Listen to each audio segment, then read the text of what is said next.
bagi-bagi wifi gratis untuk tiap masjid itu gimana mekanisme? Bukan, tadi ada permintaan para pemuda yang masjidnya dikelola oleh mereka butuh ruang untuk tempat bisa berkumpul, bisa berorganisasi, memerlukan wifi. Dan wifi kan sekarang bukan sesuatu yang mahal. Masa CCTV aja bisa, wifi nggak bisa. Jadi jauh lebih inilah. Dan kebutuhan wifi cepat atau lambat 1-2 tahun ke depan harus semua ruang publik itu harus ada wifi. Oh, tapi ini berarti akan dikaji lagi untuk program yang pengadaan ini? Saya yakin untuk kalau untuk wifi kebutuhan dananya kecil. Dibandingin dengan makan sarapan gratis saja pasti jauh lebih tinggi sarapan gratis. Berarti akan ngajak kerja sama provider? Ya pastilah pasti. Mas minta tanggapan mengenai munculnya spanduk hari ini tampil mendukung Persija tapi memakai baju Persib, Mas. Ini gimana? Apakah Yang pertama saya tidak tahu, benar-benar jujur saya tidak tahu. Dan ketika ada teman yang ngasih tahu, saya juga nggak mau tahu. Karena memang saya fokus dengan apa yang saya lakukan sendiri. Bahkan di dalam tim saya selalu menyampaikan bahwa politiknya adalah politik riang gembira, tidak mau menari di atas teman ataupun calon wakil lain yang sedang menghadapi permasalahan. Saya sama sekali nggak mau ada statement dari itu. Bahkan ketika salah seorang dalam tim kami membuat statement, saya telepon sendiri, saya minta tidak ada statement. Apakah mau mengimbau pada pendukung untuk tidak melakukan? Oh, kalau itu saya pasti bukan pendukung saya lah, pasti. Kalau itu seakan-akan kayak pendukungku, kalau pasti bukan pendukung saya, Wong. Saya politiknya riang gembira malah pengen diserang. Mas, tadi kan ada rencana mau ngasih 4 mobil untuk masjid. Bukan, saya udah di Jakarta Timur, saya punya program namanya Masjid Menyala. Dan itu bersih-bersih masjid sampai hari ini sudah 300 masjid lebih di Jakarta Timur. Ya nggak ada orang yang tahu, baru pertama kali ini saya sampaikan. Karena apa? Di Jakarta Timur sudah selesai, sekarang pindah ke tempat lain. Tempatnya mana yang penting kerja seperti Jakarta Timur gitu.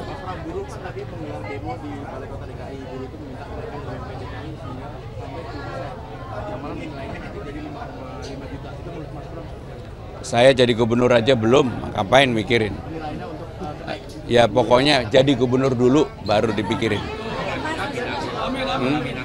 Kenapa? Oh, saya bukan untuk mengkaji, saya calon gubernur jadi gubernur dulu. Tadi kan juga sempat syuting tentang memberikan pelatihan digital konten pada anak-anak supaya mereka punya pelatihan, punya kerjaan. Nah itu boleh jelasin lebih lanjut nanti mekanisme. Jadi di balai latihan kerja yang ada di setiap kecamatan itu, balai latihan ini berbeda banget dengan balai latihan yang dimiliki oleh pemerintah seperti Kementerian Ketenagakerjaan. Karena itu sudah paradigma lama.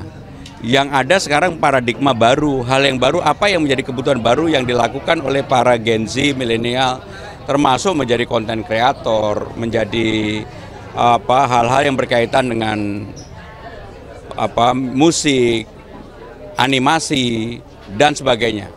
Jadi betul-betul tempat untuk berkarya, berkreasi dengan kekinian, sesuai dengan kebutuhan apa yang menjadi kebutuhan kerjaan dan masyarakat saat ini. Dan itulah yang betul-betul sebenarnya menjadi kekuatan kita. Mas, apa ada tanggapan mengenai keluarga Pak Prabowo sebagai tersangka karena ini dinilai bermuatan politis oleh sebagian pihak? Tanyakan Jaksa Agung. Mas, ini satu lagi menanggapi survei dari Parameter Politik Indonesia. Mas Pram ini masih kurang sekitar 15% untuk bisa satu putaran. Nah, ini rencananya gimana nih? Terutama kan kampanye ini kurang lebih 3 minggu lagi. Yang pertama minta doa seluruh warga Jakarta. Yang kedua minta support seluruh warga Jakarta. Yang ketiga kerja keras. Berapa titik lagi, Mas? Setiap hari tetap 10-11 titik. Sekarang aja saya masih punya 4 titik lagi loh. Nih ada juga fenomena bahwa 32,7% pemilih Pilgub Jakarta itu masih belum loyal ke salah satu pasangan. Gimana Pak menggait itu? Kalau ke saya, wajah saya ini lesung bibitnya aja loyal. Maka saya yakin pasti kalau sama saya loyal. Karena saya nggak aneh-aneh. saya nggak mau menghujat, bahkan ketika saya dihujat aja saya nyantai-nyantai aja, diminta untuk berkomentar, saya nggak mau berkomentar yang bukan kampanye saya, tapi saya mendoakan gitu, ya. Nanti komunitas masyarakat yang mau digait Pak untuk meningkatkan suaranya? Ya berbagai, saya termasuk senang untuk urusan-urusan lapangan, seperti setelah ini kan saya harus ke Tanah Merah. Jadi persoalan Tanah Merah saya udah kaji, saya udah dengarkan. Ini kan salah satu PR yang harus diselesaikan seperti Kampung Bayam. Udah ini mau ke Tanah Merah ya.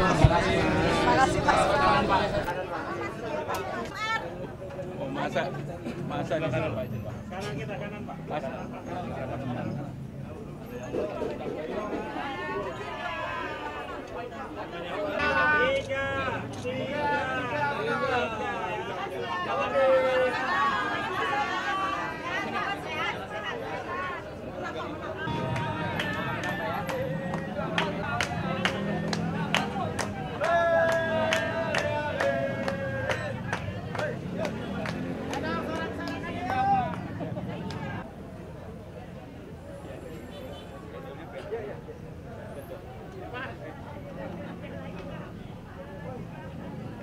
Persen adalah anak-anak muda. Nah, dalam kontestasi pilkada pada tahun ini di DKI Jakarta, apa sih sebetulnya ruang-ruang yang kami bawahi hari ini di Gemepro? Ada setidaknya berbagai keresahan yang disampaikan oleh teman-teman muda ya kaitannya dengan organisasi kepemudaan.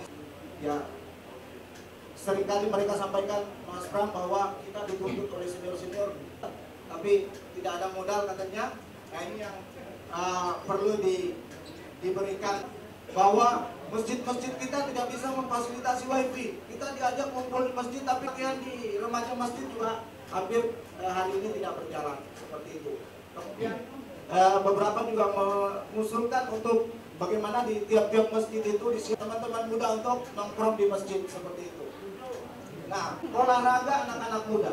Hari ini di Jakarta, mereka ingin mengembangkan potensinya di bidang ya olahraga khususnya itu tidak bisa dijangkau. Hampir beberapa poin yang disampaikan oleh teman-teman muda. Siapa kita? Muda Pak. Tepuk tangan untuk kita semua. Oke, selain gubernur gue, Mas Pramono. Oke, kita sambut.